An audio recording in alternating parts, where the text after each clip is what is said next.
Hey, good morning, all. Welcome to the Common Good Podcast. You've been waiting for September for some reason. It is now here. Happy September 1st, everyone. In Minnesota, I just heard the climatologist here on the Minnesota Public Radio say that today they have different categories for seasons that aren't just the sky and sun position ones, but they're just summer ends August 31st. So it's now fall here in Minnesota. So happy fall, if that's how you count fall. I am in Minneapolis. I'm Doug Padgett. So glad to see you. And summer leaves slowly around this country of ours. And I'm sure that's true all the way over there in Chicago. Hi, Stephanie. Good to see you today. Great to be with everyone. It's such a wonderful day. And here we are at another Faithful Wednesday. I am Reverend Dr. Stephanie Rose Spaulding, pastor of Ebenezer Baptist Church of Colorado Springs, and just thrilled to have the opportunity to come before you once again with my wonderful co-host. And I'm going to turn it over to Dominique. Hey, good morning, everybody. Dominique Gilliard coming to you from Conyers, Georgia, in the metro Atlanta area. And Doug, my son would not jive with that definition of when the seasons change. We just had a conversation last night. He's at that age where he's super curious. So I pulled out the phone, and officially fall does not start until the 22nd of this month. And so that's what he's going by. And so kick it over to Laura. Morning, everybody. Laura TRUAX, pastor at LaSalle Street Church in Chicago, Illinois. And I am just happy for this glorious day in front of us, whatever day it is on the calendar. It's the day the psalmist says that the Lord has made, and we will rejoice and we will be glad in it. Right on.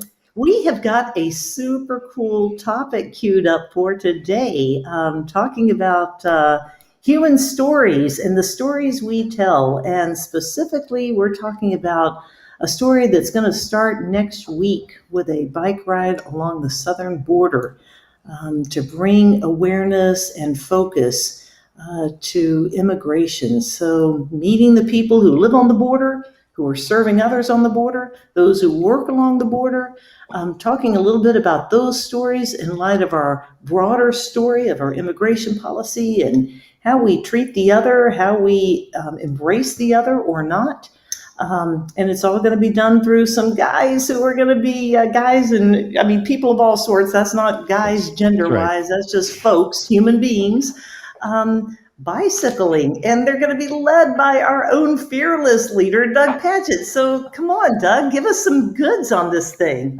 Glad to talk about this today. Regular listeners to the podcast will know we've been talking about it in bits and pieces, and we're getting ready to launch on September 10th in San Diego. Yes, we are. We're calling it the We the People Ride for Common Good Immigration and Border Practices, just because it's real catchy. We thought that would be a great title for such things. The idea here is that we want to get close to the border, and we want to get close to the people who experience life on the border. And we mean by the border, we mean the southern border and coast of the United States. I bring that up because in a very real and technical term, our entire country, like every country or every state, has a full border all the way around it. So when you say the border, we almost all immediately start thinking about the U.S.-Mexico border. Maybe we'll think a little bit about the coast on the southern coast, but the western coast is a border. The eastern coast is a border. The northern coast, I live in a border state of Minnesota, but we don't treat those other borders in the same way that we do the border ride. So we're acknowledging the fact that there's something particular happening along that border in the American imagination and in our American policy and in the use of American power and force. And that's what we want to get close to. Now, look, we don't think we're the only ones, even the best people, to be looking at what's happening at the border and trying to raise awareness. We're joining in as one small tile in a very large mosaic, trying to make people aware of the human experience along the border. And we're proud to do that. We're trying to do this in a unique way that will allow certain people who otherwise find it difficult to connect to the issues that are happening on our southern border and our southern coast to attach to this story. And we want to do it in a way that gets us really close to it. And so by cycling, by biking from San Diego to St. Augustine, Florida, this what's scheduled to be a 3,223 mile ride.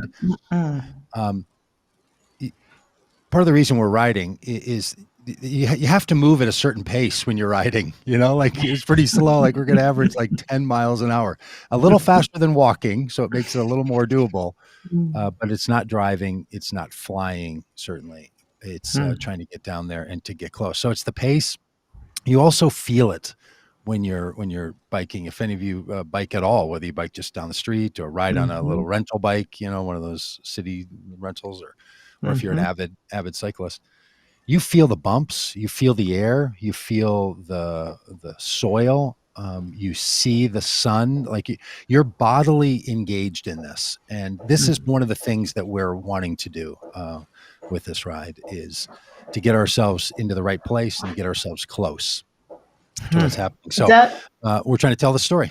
Yeah. Doug, can you lean in a lot harder for our listeners? I know you mentioned it in your opening about this being a very particular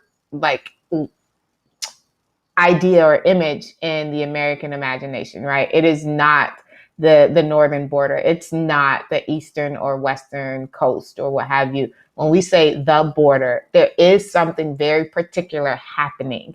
And some of our listeners may not get it. So can you write the vision and make it plain? Like what are we really dealing with? When we talk about the border and are specifically really referencing Mexico, U.S. Yeah, the relationship between the United States and Mexico and how that border is going to be managed is long. It's been going on for as long as there has been an established Mexico and an established United States. In fact, even before that, this very same border has moved a variety of times depending on what the governmental ownership situations were of this land. It goes back to the indigenous peoples who live here that had their own way of dividing up territories and lands. So there's a long history of it. The history that is most poignant to us is actually one that takes us back to September 11th, 2001. Now, our border policy southern border policy has been broken for a very long time. Way back in 1994, Bill Clinton pushed very hard to militarize the border, but that all intensified in a different way on after September 11th. Our ride will actually begin. We'll start pedaling on September 11th, right at the border wall in Tijuana, between Tijuana and San Diego, at the start or the end of that border and that border wall. And we want to do it on September 11th because we want to raise awareness of the fact that we have turned our southern border into our domestic front line of our war on terror. And it's, in my mind, an enormous mistake. We should stop thinking about it this way. And what we have done by building walls there, by erecting barriers, and by putting military-grade American citizens on that border with the full complement of the military force of the United States, is to turn it into a militarized border. So a big part of the issue is when people think about the border, they think aggression and they think fear. The one thing that people have said to me more than anything else when we've talked about this ride, it's not, that's a long way to go. What are the beautiful people you're going to meet? When you get to New Mexico, are you going to go green sauce or red sauce? When you get to Texas, are you going to have the brisket or are you going to have the ribs? Not the stuff they would say to you if you were just saying, I'm traveling to New Mexico or Arizona or Texas. You say, I'm going to the border. They say, be careful. People are afraid of our border. We talk about the border as if it's a place to fear. And I get that. The first time I went to the border a number of years ago and saw the border wall, I was full of anxiety thinking about it. Like, oh my gosh, we're going into El Paso and on the other side is Juarez. And this is the front line of the drug cartels and the United States and militarization and the wall and razor wire. And man, you stand at that wall and until you acclimate to it and get used to it, it's hard to know if you're in a military battlefield on the inside of a prison complex or on the United States-Mexico border. So what we have done is we've created a situation where we've turned over the management of our United States borders writ large, but especially the southern border. We've turned that over to Homeland Security. One of the things we're suggesting, and people much smarter than us gave us this idea, is that border should be managed by Health and Human Services, not by Homeland Security. So our government's going to be federal government's going to be involved in our border. Of course, that's what we need. It crosses multiple states. It's a federal issue. It probably shouldn't be in the hands of Homeland Security, where what we're basically saying is this is an issue of security, as if the wrong people entering the United States. I have a whole lot of thoughts about what's wrong with our immigration system. Lots of people have made great suggestions about how we can fix it. I think primarily, though, is to get a full cold stare at the militarization that has gone on the border. So we're going to talk to Border Patrol. We're going to have meetings with them. We're going to talk to citizens who live there. We're going to talk to people who live on both sides of the border. We're going to talk to people who cross the border, both from Mexico to the United States and the other way. We're going to talk to people who run businesses there. I'm going to talk to people who have been whose towns have been totally changed because 6,000 Border Patrol agents have moved into their small little town and turned it into a military town along our southern border, and what that impact is. So there is a lot that's going to go on. I mean, the one thing about immigration and the border that everyone knows, you start talking about it, and everyone who knows about it will say, well, first off, it's complicated. And that's actually part of the problem. It is so complicated, hardly anyone can feel confident that they can get their hands around it, whether it's border practices or immigration policy. So I just have a quick question. I mean, Tricia, one of our viewers, is saying, I live less than 5 miles from the border, and the only thing to fear is the traffic it occasionally causes, which is really funny and kind of super real. Let me talk a little bit, Doug, about where the border actually is. I mean, I think on my visit with you down there a couple of years ago, I think Stephanie and I both were on that trip with you. The border is like actually 7 miles inland. That's almost a militarized zone. Is that right? Across the entire, can you talk us through the mechanics of that? And how do you get close to that? I mean, is there the closest road? Is that what you're doing? Or just talk logistics there? Yeah, so the actual border from the United States and Mexico goes from towns people would recognize, San Diego, might be where Tricia lives, down to just south of Brownsville, Texas. So that is the southern border of the United States. That is the northern border of Mexico. Well, that's what often is referred to as the borderland region. And people who live there, by the way, they refer to themselves as living in the borderland region. Like somebody might say, I live in the South, or I live in the upper Northwest, or I live in the Northeast or the Midwest. People there say, I live in the borderland. So it doesn't matter if you're in California or you're way down in Texas, you're 1,600 miles away. You feel that you're part of the same experience. And it's this stretch of land that's basically 100 miles deep and runs from Brownsville, Texas to San Diego. So that's what's often referred to as the borderland. In Texas, the actual United States border is determined by the position of the Rio Grande River. So from El Paso down to the Gulf of Mexico, Brownsville, the Rio Grande River runs there. And the Rio Grande, for all the life that has been living around this area, the Rio Grande is like the arterial vein of life, right? For animals, for human civilization, for water. The Rio Grande is the greatest life-giving force. And we use it as a militarized border line. Now, interesting subnote. There is virtually no border wall in Texas. So from El Paso, Texas to Brownsville, the Rio Grande marks it. Only a little space in El Paso and a little space in McAllen and Brownsville, a few miles, is there a border wall. The rest of it is marked by the Rio Grande, and there's a human wall. Instead of a physical barrier, there's a human wall of Border Patrol that just swarm these areas.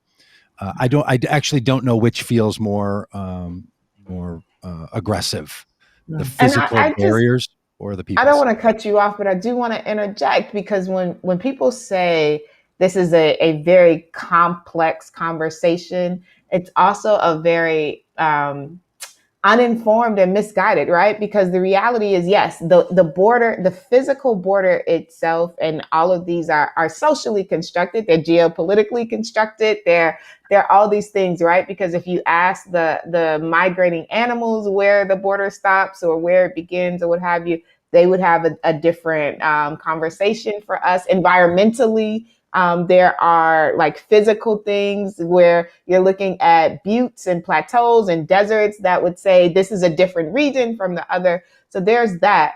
But when we look at what you are talking about, the militarization and this very complicated terroristic factor of the border in the United States, what people don't recognize is Border Patrol is the largest law enforcement agency in the country. Border Patrol. And their jurisdiction is 100 miles from any border point. So it covers almost a third of the United States. The jurisdiction, when you're talking about criminal justice reform and Border Patrol is not in that conversation, then we're really not talking about criminal justice reform, because the way in which Border Patrol can come into Illinois, come into Minnesota, come into any point from a coastline or just what have you. It's almost all of Florida and so many different places that people are not having this actual conversation about what the border represents and the kind of power that certain individuals and institutions have on lives, and the particular way they enact that power on different communities. Boy, Stephanie, that is so important and so well said. Yeah, that image, if you can get it in your mind, imagine a 100-mile band from the coast everywhere in the country inland, and strap that band all the way around the country, come down the Great Lakes, takes you into Chicago, up through Wisconsin and Minnesota, and across Montana and all the way over to Seattle, all the way around the whole country. 100 miles is the radius, as Stephanie said, of Border Patrol authority, and they are not responsible to anyone in local jurisdictions. Right. They work for Homeland Security. Yeah, and that's a new phenomena. That's a post 9/11 phenomena, isn't it? That extension of the 100-mile buffer. That's a good question. I don't know how long they've established that, but what they've done is they funded it with near 20,000 agents that now manage all that. So if you look at just the number of increase since in 2011 of how many people worked in Border Patrol, it just had a total makeover. There's almost nothing comparable to pre 9/11, 2001 Border Patrol.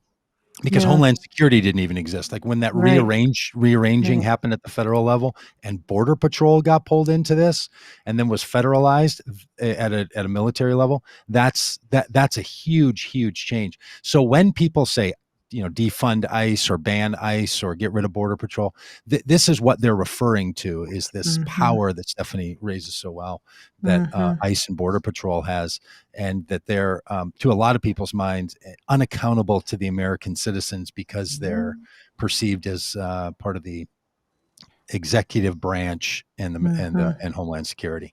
That's just another note. So no matter where you live, immigration is a thing for you, and how they're treated and who has who does immigration enforcement is a really big issue. Yeah, you can get very dystopic on this. I mean, Stephanie's point, it covers all of Florida. It absolutely does. I come from a section of Florida that's only 95 miles wide. So imagine that. That's, right where the state narrows there, just south of Gainesville. And you would be totally under the power of Homeland Security if they chose to do so, right? Yeah. Well, and interestingly, they do choose to do so, and many of us just don't know it. Like so many parts of our system that you don't even know exist until you bump into it. You could go through a lot of your life and not notice, because they're not putting up a show of force in some parts of our country the way they are in other parts of our country. But they're there. There's no doubt that they're on it and that they're utilizing it. So the border is a region. It's an area. It's also a specific location. And one of the things we're trying to raise awareness around is the border wall. Now, to your question earlier, Laura, can we ride right next to the wall the whole way? There are times we will be riding right physically next to the wall, handlebars distance from the wall. But those roads are primarily designed for Border Patrol traffic. Most of the drivable space is miles away, 5 miles, 10 miles, 20 miles. And then there are roads that go down to the border cross points, to the border stations. And that's where you would cross. So all along there's crossing points. We will be going to a number of those places. And our ride will actually be going into Mexico, staying in Mexico and in facilities that are housing refugees and asylum seekers and migrants, staying with them, having events where they tell us their stories along the border, learning what's happening. Riding in Mexico, riding in the United States. So we're trying to get an experience. Can I tell you a little bit about where this, how this idea came from? Yeah, I think great. I was in college. I was new in Christianity in college, and it might have been Tony Campolo. But now I think that's probably not right. But I was at some kind of an event, and back in the 80s, one of the big questions for Christians and for the world was world hunger. Maybe you remember when that was a big deal. There were concerts going on, big global concerts, try to feed people all over the world. World famine was a big problem. Yeah. And it was being addressed at a cultural level. And so this speaker said, how many of you believe that world hunger is a serious problem? And you know that families and kids are starving around the world? And people raise their hands. He said, well, keep your hands up. He said, those of you that have your hands up and believe this is an issue, and you believe that kids and families are starving around the country, around the world, can you name one? Can you tell me the name of a starving child? Do you know anyone who's starving? Right. Yeah. And the reason he did this was because people didn't. It was a cause, but it wasn't yet about people. Now, what this speaker did was said, in the back, I have packets that have pictures of children and their families. I would like you to get to know a child. So will you go back there, pick up a packet, and for whatever it was, $30 a month, $26 a month, start a relationship where you're providing some infrastructure support and help for these people, because we need all of us in on it. But this idea to take an issue and to be sure that it became personal, not only personally for you, but where you know someone. Because our lack of knowing of one another is one of the larger issues that separates us in our cultures. Not that we can't understand and respect, or even that we have the capacity for empathy. Often it begins just with the sheer fact that we don't know anyone who's experiencing this. And because it's so complex, we want to go and meet as many people as we can and try to give people a window into some kind of knowing, right? Knowing that everyone can't travel to Nogales, Mexico and stay in a shelter, but some of us can. So we'll tell that story. We're going to travel with documentary film crews, and we're going to do short form stuff that'll come out in real time and something that'll come out in longer form at the end. What we're trying to do is give all of us a human connection to this to this issue. And part of the reason I think this is important is because a lot of the people we want to impact in their civic engagement, especially people of faith who are going to vote, many voters really disagree with their political party's view on immigration and border practices. Some are Democrats, some are Republicans, but they don't feel comfortable with it. And what we want to do is help people be more informed, deeper into their faith and care for these issues of migration and asylum seekers than they are to their political identity. So we're trying to help people move on that issue so that they feel like they're not just powerless to hear one more time about another problem that they don't know how to solve, and they don't actually know who they would go to if they could solve it. Yeah, it feels like so much of our information around immigration, border security, whatever language you want to use on that, is truncated. They're in different buckets in our head. I don't think there's anyone I know that I speak to regularly who would say that that nation states don't have an obligation to protect its borders in some form or fashion, right? Yeah. But it's easy when you start thinking or start talking about immigration reform or taking a hard look at border security. people kind of get into their camps really fast, and stories as a way of breaking through those walls that we've erected even in our heads, right? About what's acceptable, what we're going to allow in. That's a really important piece. So Doug, you're going down there and you're telling stories, getting stories, sharing stories, but then there's also the story of these people who are writing. I mean, what is it, like 3 months? And what did you Yeah, say? 3,200 miles? 67 days. Yes, 3,200 miles. My Um, gosh. I mean, talk about the, bad butt story. I mean, like, yeah, there was some here's the funny stuff. thing. I'm not a lifetime cyclist or anything. I've just I mean, I biked for some level of exercise for the last few years. Really didn't care for it. So I'm not doing this as an avid cyclist. I've become a bit more of an avid cyclist because I have this project in front of us that we're going to travel, across the country on our bikes. But if you were an avid cyclist, you would already know people dream of the chance to ride across the country. Mm, Like, there are people some who will come with us, who the thing they have wanted to do their entire lives is bike across the country. Like, there's a whole infrastructure for this. There's a network of people called Warm Showers.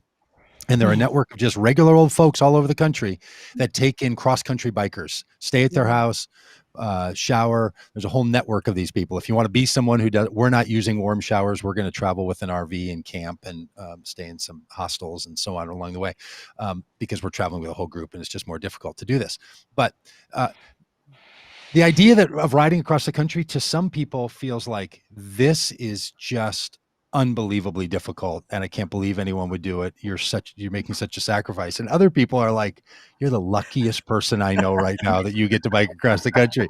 So there are people on all sides of this, and fortunately, since we've been talking about this, we've been meeting a lot of these people who think this is a great idea. So I feel very confident. Our average is going to be 50 miles a day that we're going to ride. Nearly everyone I've spoken with who has done this has said, look, you're going to pick up more and more miles. I just talked to a person last week, and he said, my wife and I biked from Portland, Oregon to Portland, Maine. And we got to the point that we were doing 110 to 130 miles a day, just wow. very comfortably, day after day after day. There's just a thing that happens as you find your legs and you find your rhythm. So yes, it is difficult. It is a lot of strain. It's also something great. And everyone will also say, and what's great about it is not sitting on my bike. It's the people that I meet and the people that care for you and the conversations you have and the eyes you get to look into. And we've driven the entire border from San Diego to Brownsville. I've done this over the last couple of months to scout out and meet with our partners and set up events and get all this ready. And even in that experience, it was transformative, meeting the people who live along the border and the experiences that they have. Some who work directly with issues of immigration and justice, and some who, they run a flower shop, or they run a restaurant, or they retired there on purpose, and they live there because they love it. So the idea that we call this the We the People ride, it's really about people. And I know we're going to talk a lot about issues. We're going to talk a lot about important issues. One of my hopes is that any of us who are caring activist types in the world will always keep people first. That we change policy because of people, that we are activists because of people, that our justice was created to benefit people, to riff on Jesus's statement about the Sabbath, that our movements are not, people are not made for movements. Movements are made to benefit people. So that's one of the things we're trying really hard to do. And we hope that biking, makes that happen a little more. So when we pull into a town, we invite people to go on a little bike ride with us for a mile or two, and maybe kids come out and we do a little bike round and we talk to people and kind of have that spirit of freedom and movement and outside and trust in each other. That's what we're hoping comes out of this. So, Yeah, this. oh no, go ahead, Dominic. I was gonna say, this can be a very kind of powerful and prophetic kind of experience. I did something very similar. with CCDA, Christian Development Association, 6 years ago, we walked from Tijuana to LA as a kind of prayerful protest to raise awareness around immigration reform. And each night at the end of the journey, we would meet with people who were local people or dreamers or folks who have been immigrants themselves, or we partner with Bread for the World and really raised awareness, and we're able to hear directly from people who had made the pilgrimage themselves. And I was really blown away by this one guy who joined us. He talked about how when he tried to immigrate, it's really important to also, because of the perceptions and the racialization and all the different things, to come in a way where you are perceived in a certain way. So he tried to cross the border in a suit and tie and dress shoes.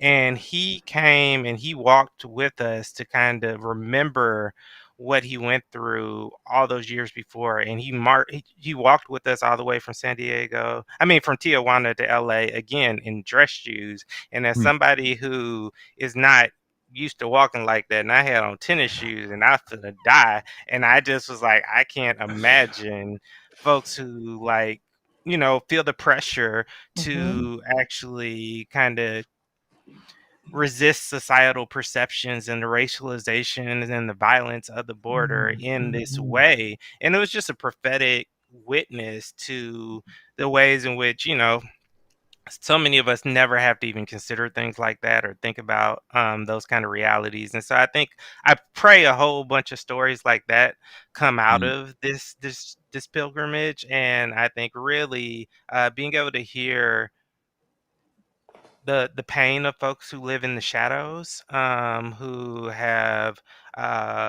not seen it as safe or responsible to be able to call for help when they feel threatened or when they are the victims of something because of the reality of ICE and our deportation policies. One of the things that was really also powerful is we got a chance to meet with a number of deported veterans, men and women who have fought for our country and served for our country. And we hear a lot of rhetoric about honoring our veterans and what does it mean to really pay homage to folks who are willing to make that type of sacrifice. But so many men and women have done that, and they've been deported from our country afterwards because they thought, many of them, through signing up for the military, that this would help them gain their citizenship rights. And these folks have been separated from their families and are barred from being able to be reconciled. And so there's a whole bunch of complexity and issues that really need to be brought to light through these conversations. And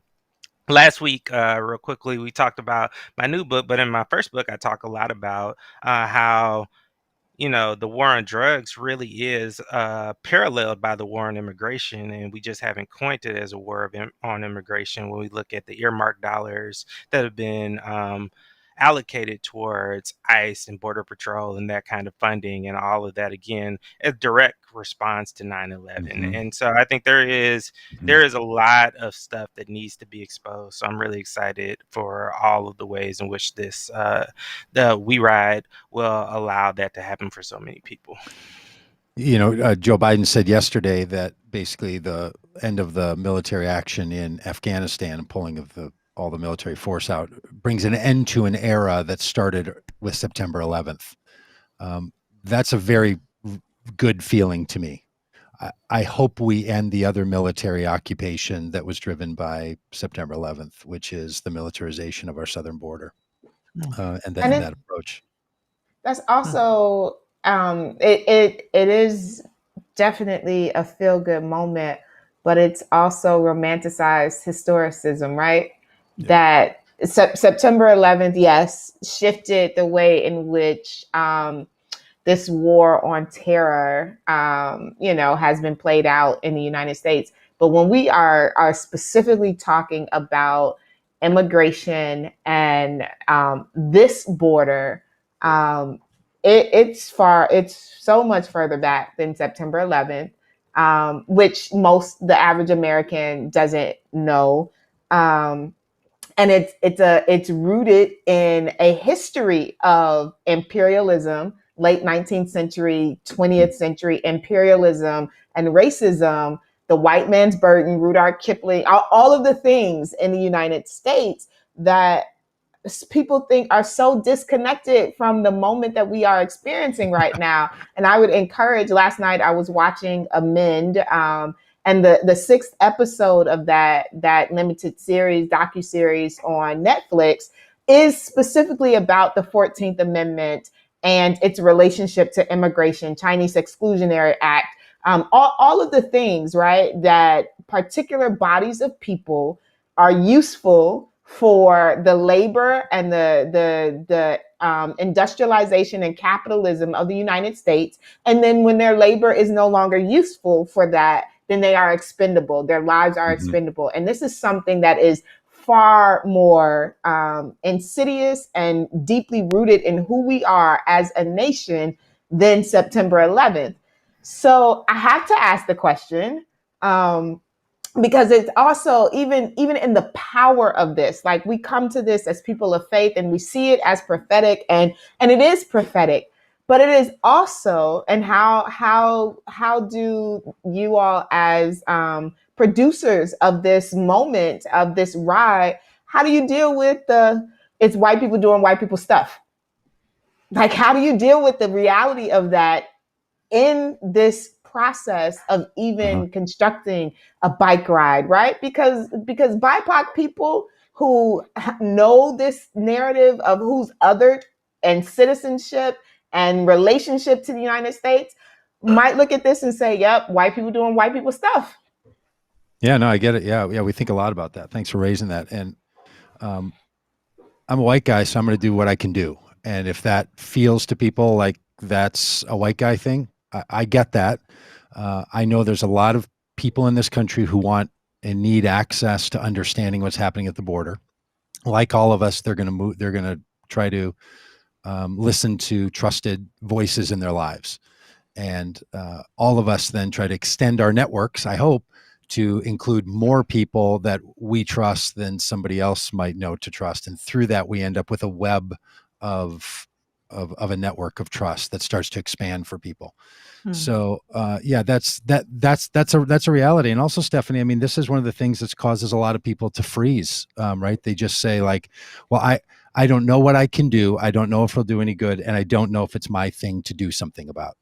I'm pretty confident that this is something I want to do something about. I've been thinking a lot about, I've worked in Guatemala for a number of decades and thought a lot about how people are allowed in this country and who we determine to be the people we include in this country.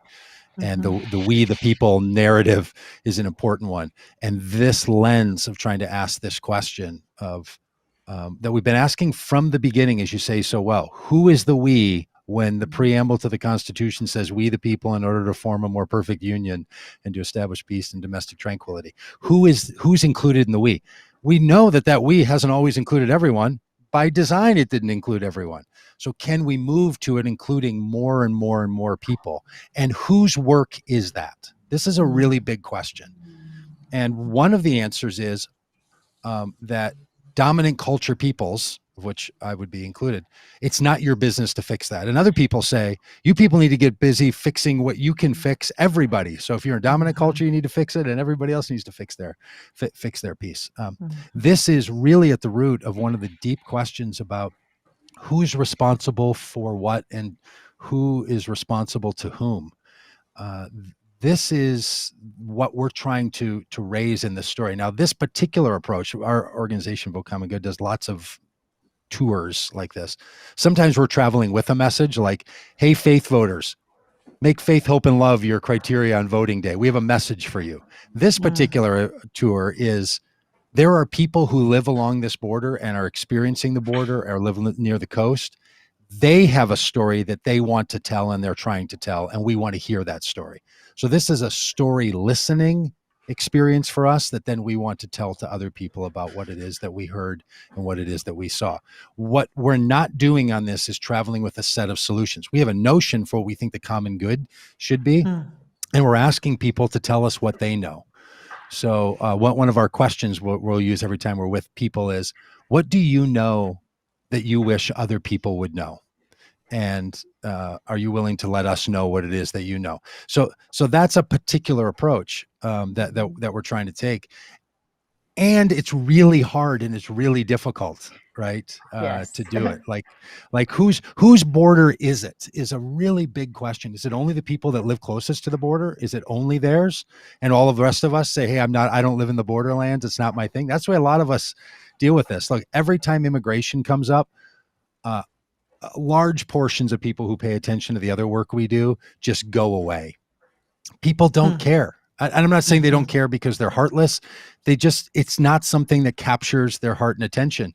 But I feel like immigration and the question of who is the we and who's responsible for what, that is so fundamental to every other question that we're also trying to ask. And immigration and our use of a militarized border to say to certain people, you're not welcomed here, which is the message that's sent at the border, by the way. And I'm not being hyperbolic, it's the ICE and border patrol, and now even our current federal policy, because the Supreme Court has reinstated the remain in Mexico program for asylum seekers, is you are not welcome here. You can't come here. Our borders have been closed because of COVID for all kinds of reasons that have sort of come together to create a real deep story of you're not welcome here. And this is one of the big questions for us is who gets to speak on these issues and whose problem is immigration? And I don't know the answer to that. I just know I'm going to care a lot about it and try to be with the people who also know about it and who care about it. So I'm interested in all of your thoughts on that too. Well, I know the answer to the question is all our problem. That's a very simple answer to that question. But I do agree, kind of. I think in addition to asking what folks wish other people would know, I think there is a responsibility for us to provide an educational component to it. People need to know about things like Operation Wetback. They need to know about the Bracero program. They need to know about the way that NAFTA destabilized Mexico's economy in a way that made this kind of push and pull factor economically the reality that it is today. And so I think, these are really important things that I think will fortify the work and help people to understand the real racialization that has always been at play in regards to immigration policy in the U.S. And the way in which we even talk about, the conversation is a lot of folks don't even know how much of the U.S. used to be Mexico. Like it's just all of this stuff. The Treaty of Guadalupe Hidalgo. Like these are foundational elements of things that should inform our conversation about immigration. But there is not a broad scale knowledge of it, and therefore a lot of our immigration conversations are just opinions. But they're not opinions that are informed by history and rooted in kind of legislation that has really transformed how we've racialized and started to view the southern border as this place of chaos and this place where we should fear and avoid and these different kind of things. That's why I appreciated the comment that opened the comments for us saying I live 5 minutes from the border. Like it's not what the media makes it out to be. That's really crucial for people to understand. And I like Desiree's comment that says, I'm still waiting to hear anyone mention Indigenous people.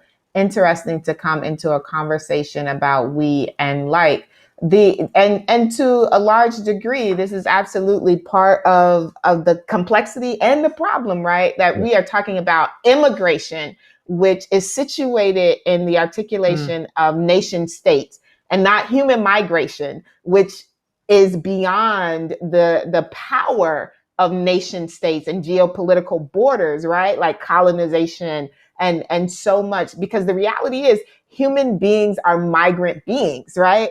And when we start talking about immigration and we put that in front of, then we are talking about desires. We are talking about attachments. We are talking about possession. We are talking about so many different things that is beyond, the global humanity that's being impacted right now because of neoliberalism, capitalism, and all the things, environmental destruction, and everything that is really impacting the humanity of beings right now, especially indigenous beings to native lands, right?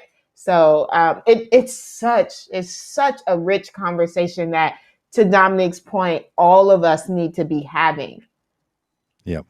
Yeah. And the Tohono O'odham Nation is one of the nations that our bike ride will take us around and through, and we're talking with them. And that's a complex situation too, that the indigenous peoples of the Tohono O'odham Nation are trying to figure out how do they live in relationship to the other lands around them in Arizona and the border with Mexico. And this border with Mexico divides a people group.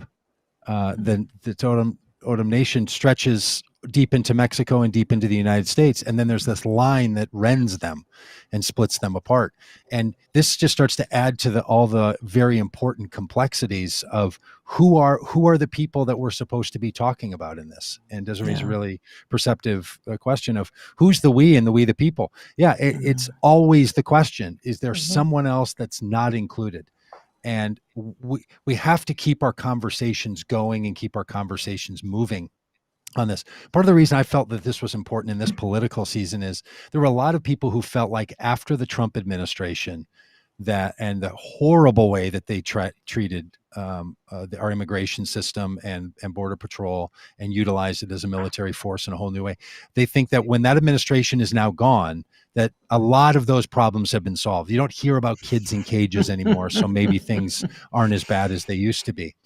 And the reality that, as we've mentioned here so well, this has been going on from the founding of the country and the reestablishment of the borders, and even after the founding of our country, when we were negotiating out, who's going to take what land after wars with Mexico and Spain. All of these conversations have been going on, and it has great impact on living beings, human beings, but animals and water and birds. I mean, you would think that birds can just fly over a wall, right? People talk about this all the time. Like, well, it's not gonna be a problem for birds. Not every bird wants to fly and can fly 30 feet. Right. So they actually they are impacted by a 30-foot metal barrier. Human beings can't do it. Animals can't do it. Water can't move. Like there is a thing that's happening that's impacting all of creation that needs to be included in the collective we. And what I hope is that every time, we click out, like on a Google map, you click out one time further from the local situation, that can just feel to people like, oh, I just can't wrap my head around this. And the complexity for some people is very motivating, and the complexity for many people is very destabilizing and demotivating. And so we're hoping that through our invitation for people to participate, whether they participate by listening to things like this, watching what we put out, doing a virtual ride with us, coming down, even better, come down and join us on a day. Come to San Diego on September 10th when we have our experiences there. Come to Nogales, Mexico on the 21st of September. Come to Douglas, Arizona on the 24th. Come to Las Cruces and El Paso on the 1st and 2nd of October. Come to Del Rio. Come to McAllen, Texas at the end of October. Like, join us on these places. We're really serious about this. It's all on the We the People website. You can just click on it, say, I want to join. You don't even have to bike, for the love. Like, seriously. And if you want to ride an e-bike, we've got some of them in the trailer we're bringing along with us, so you can ride the e-bike. We just want people to feel like they can be engaged in this conversation in some way. Watching, documentaries, reading books, listening to people who talk about it. That's a way a lot of us have to engage in many issues that we want to understand, because we just can't go everywhere and have a lived experience that matches the importance of all this. So we're hoping that in some way we're this, as I said at the beginning, we're one small tile in this larger mosaic that's trying to tell a story, and that there'll be some group of people who can attach to this understanding of the border and become more alive into it and become more engaged because of the work that we're doing. That's the hope. It's trying to give people some sort of human access by finding someone that they trust to help them lean into areas that they otherwise didn't know how to lean into. So, Doug, you're going to be broadcasting from the border. Is that part of what you're going to be doing down there, telling the story through video, audio, and? We are. We're going to do a regular Tuesday night report from the border. So if people want to tap into that, we'll be 7 p.m. Central Time, 8 p.m. Eastern, and all. It's, a lot of times when we're down there at 6 p.m. and 5 p.m.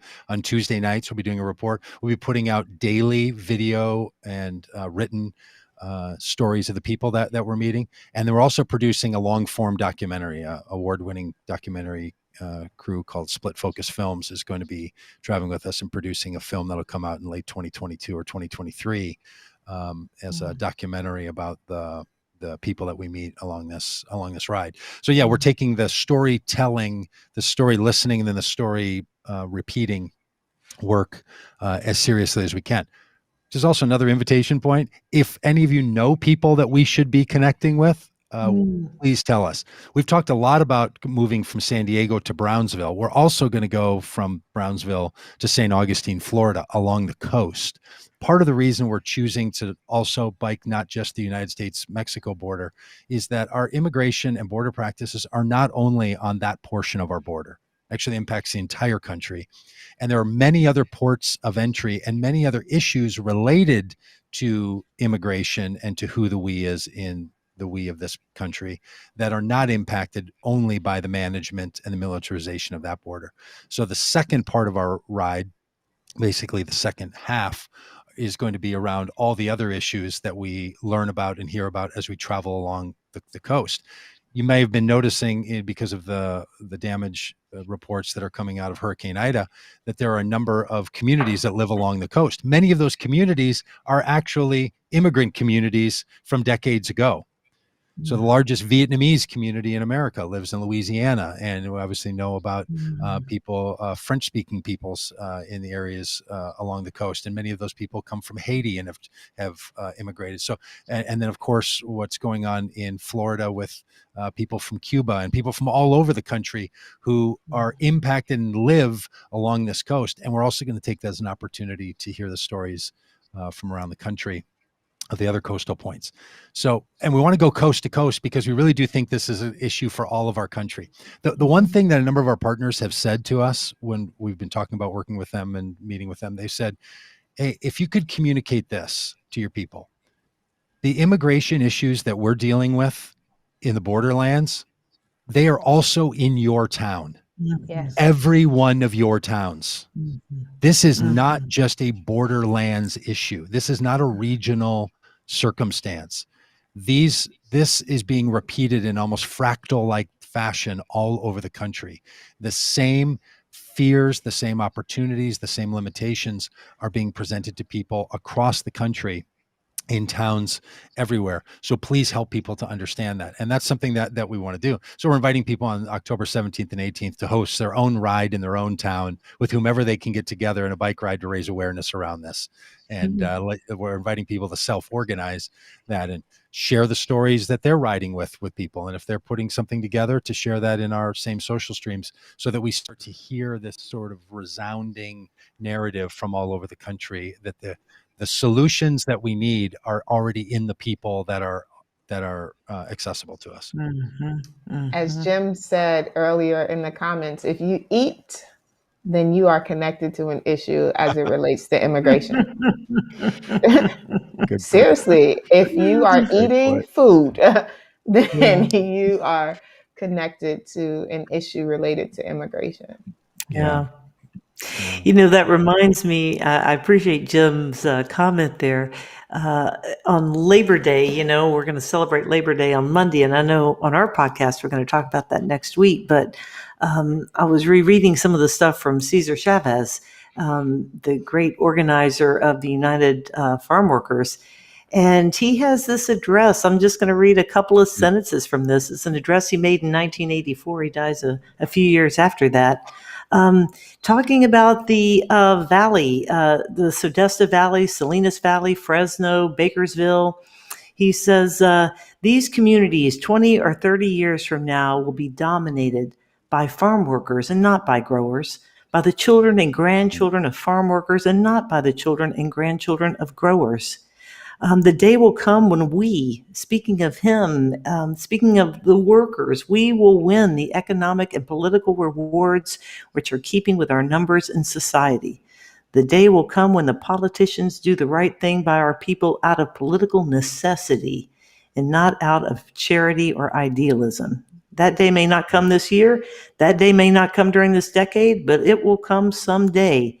And when that day comes, we shall see the fulfillment from the book of Matthew, that the last will be first and the first will be last. And on that day, back to we the people, on that day, our nation shall fulfill its creed, and that fulfillment shall enrich us all. It's inspiring. It's inspiring to think about this prophet who, kept pushing for that kind of future, pushing us toward it. That is really great. One of the reasons that I was so enthralled by this "We the People" line is partly, and we joked about this just before we came on here, that when I was a kid, the 1975 Schoolhouse Rock song about the Constitution had that little singing refrain, "We the people, in order to form a more perfect union." That's how I, learned the preamble to the Constitution.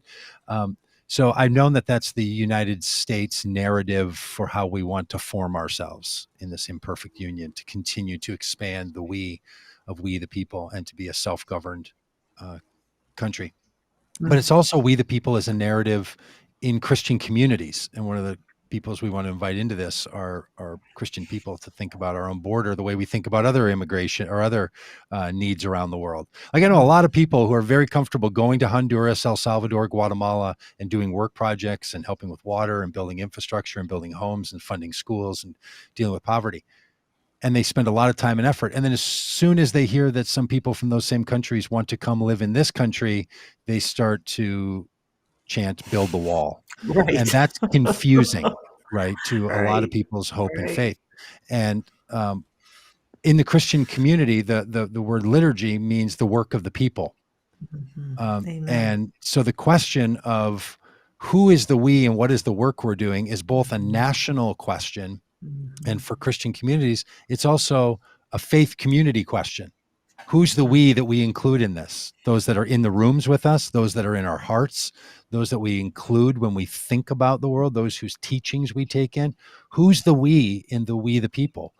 And those two questions can at times really come together in a way that can push us to open ourselves and to become more inclusive of who the we. I think that both our country's narrative, at least I want that to be true, but I know that the Christian narrative should be to always expand the we that much further, that in the heart of God, there is no other.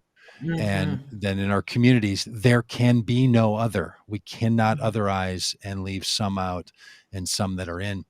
And that's been a strain and a difficulty in the spirituality of so many of us for so long. So I hope anyway that's what we're up to. And when I'm away from this podcast for a number of weeks because we're off doing this, that's the project that we're going to be trying to do. And really so good to talk with you three about all this today. Yeah, likewise. Wonderful conversation and so much more to be had. We'll be with you in spirit, Doug Paget. We'll see you down the road, as we'll say every day. And I'm serious. If you get the inkling to come join for a day, for an hour, for a week, for virtually or any other way, in person. Yeah. Love that people. Hey, just a shout out for that map that's on your on the wethepeople.org site. It really is easy to join you. So I appreciate that, Doug. If somebody gets the itch, they can find out exactly where to show up there. Thanks. Yeah. Click on Ways to Ride, and you can ride at home. You can ride along the southern border or the southern coast with us. Yeah. All right. Hey, everybody. We'll talk to you tomorrow. All right. See you. Bye.